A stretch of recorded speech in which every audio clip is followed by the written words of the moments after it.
I might be the father of a teenager, and I'm terrified to tell my wife. I swear I'm not the kind of man who keeps secrets. At least I didn't used to be. Up until last week, I would have told you my life was completely transparent, especially with my wife, Amanda. We've been married for 12 years, together for 15, have 2 little kids, a nearly paid-off house in Raleigh, North Carolina, 2 cars in the driveway, even a shared Spotify account. In other words, painfully normal. But now I can barely look at her without my stomach flipping inside out. It all started in the dumbest way possible. So ridiculous it sounds like the setup to a bad movie. But I swear on everything I've got, it's real. Last week, I stopped at the grocery store after work to grab milk and bread. Nothing unusual. I was tired, thinking about dinner, my phone buzzing in my pocket with PTA group notifications. And that's when I saw him in the parking lot. A kid standing next to a blue bike, leaning against a lamppost, scrolling on his phone. I wouldn't have noticed him if he hadn't looked up the second I walked by. It was like getting punched in the chest, because that face was mine. Or mine at 13 anyway. I froze. Literally stopped mid-step, loaf of bread in hand. The kid glanced at me, furrowed his brow, then looked away. But it was too late. The damage was done. My heart was pounding like I'd just sprinted a mile. I made it back to my car in a daze. I barely remember paying for anything. I just sat there staring at my own hands, feeling like something impossible had just happened. Over the next couple of days, I kept going back to that grocery store. Different times, different excuses. I didn't see him again. I started doubting myself. Maybe it was just some weird genetic coincidence. But deep down, something told me it wasn't random.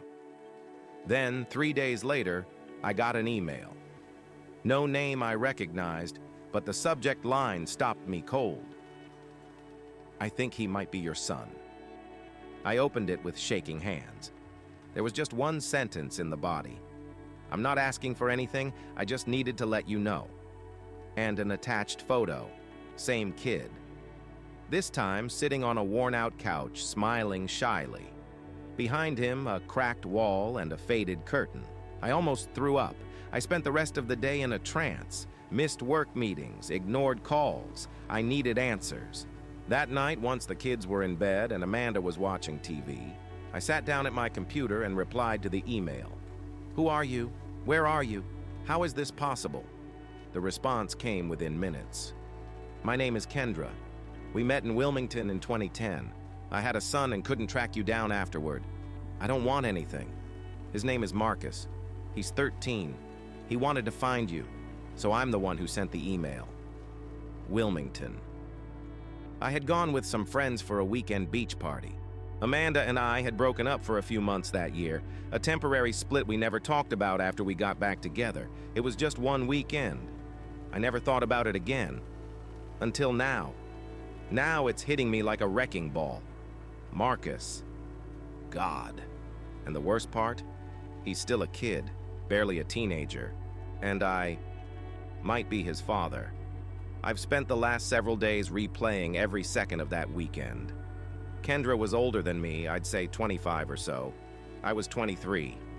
It was fast, messy, no exchange of contact info. Not my proudest moment. But I never imagined anything lasting could come out of it. Now I'm living in a nightmare of uncertainty. What kills me most is not even the panic. It's what started building inside me after a few more emails from Kendra. She told me Marcus has known about me since he was 9, that he's always been curious, that he'd ask what I might be like, if I drove a plane, if I was a superhero, if I was rich. She never spoke badly about me, even though she could have. She said he's smart, loves astronomy, plays a bit of guitar. He's a good student, likes cold pizza, and he cracks his knuckles when he's nervous, just like me. Something started to shift inside me. Even though I haven't said a word to the kid, I felt connected. And then came the guilt. Amanda noticed I was acting weird. She asked if it was work stress. I lied. Told her I was dealing with a complicated merger. She bought it. For now. A few nights ago, I asked Kendra for a video, something short. I didn't want Marcus to know yet. I just wanted to hear his voice. She sent one. He was trying to play a guitar solo, muttering to himself. At the end, he said, "Dang, almost nailed it." It was my voice, but younger, lighter, and full of something I haven't felt in years, pure hope. I stayed up that night, staring at the ceiling, knowing I was screwed no matter what. If I tell Amanda, I risk blowing up my marriage, traumatizing my little kids, and being banished as the bad guy. She's not a forgiving person, not when it comes to past mistakes that reach into the present. If I keep it a secret, I rot from the inside out for the rest of my life. If I try to see Marcus in secret, I feel like the scummiest coward alive. And then, yesterday, Kendra emailed again. She said Marcus wants to meet me, not as his dad, just as someone he's been missing. She said he asked, "Is he a good man?" I didn't know what to say. I'm 37. From the outside, I've got a perfect life, but I feel like I'm standing on a trap door waiting for someone to pull the lever. I think Marcus is my son. Every cell in my body tells me yes, and I'm terrified. So scared I can barely breathe. I know people will judge me. Maybe I deserve it, but I needed to write this before I lose my mind. I might be the father of a teenage boy, and I've never been more afraid of the truth in my entire life. Comment, what would you do in this situation?